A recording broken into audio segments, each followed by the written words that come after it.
मुस्लिम league नून के रहनुमा captain retired Safdar ने कहा है कि एहतजाज करने वाले पाकिस्तान को गैर मुस्तहकम करना चाहते हैं।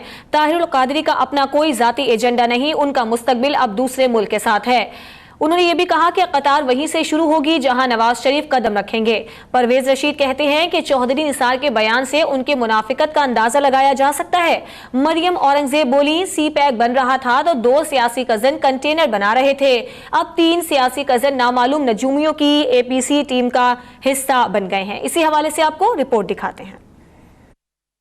एहतजाज करने वाले मुल्क को गैर मुस्तहकम करना चाहते हैं। एहतसाब अदालत के बहार लीगी रहनुमाओं की जारहाना गुफ्तगू। कैप्टन रिटायर्ड सफदर ने अवामी तहरीक के सरबरा को आड़े हाथों लिया। बोले, ताहिरुल कादरी का कोई जाती एजेंडा नहीं, वो बचपन से लैंड क्रूजर और बंगला हासिल करना चाहते थे। ताहिरुल कादरी साहब का अपना कोई जाती एजेंडा नहीं है।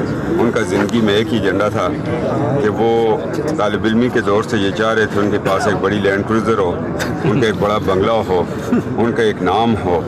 वो अल्लाह ने उनको दे दिया। वो इस मुल्क को छोड़ के चले गए कनाडा। उनका मुस्तकबिल अब एक दूसरे मुल्क के साथ है।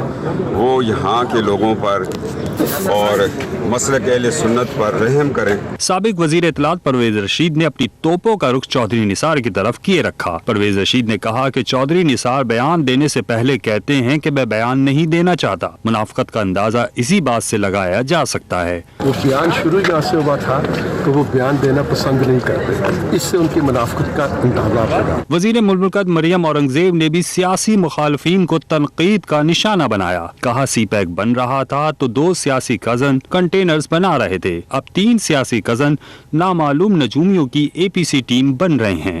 एक तरफ से हुकूमत जो है वो सी पैक बना रही है, एक तरफ दहशतगर्दी ख़त्म कर रही है, मुल्क से लोड शेडिंग ख़त्म कर रही है। दूसरी तरफ 2014 में भी कंटेनर ही बन रहा था और आज 2018 में भी कंटेनर ही बन रहा है। वो सियासी कज़न जो अपने हलके में जिनको मालूम है, ये बात उनको समझ आ चुकी है कि पाकिस्तान की आवाम उनको वोट नहीं देगी। चकवाल का रिजल्ट आप लोगों के सामने है।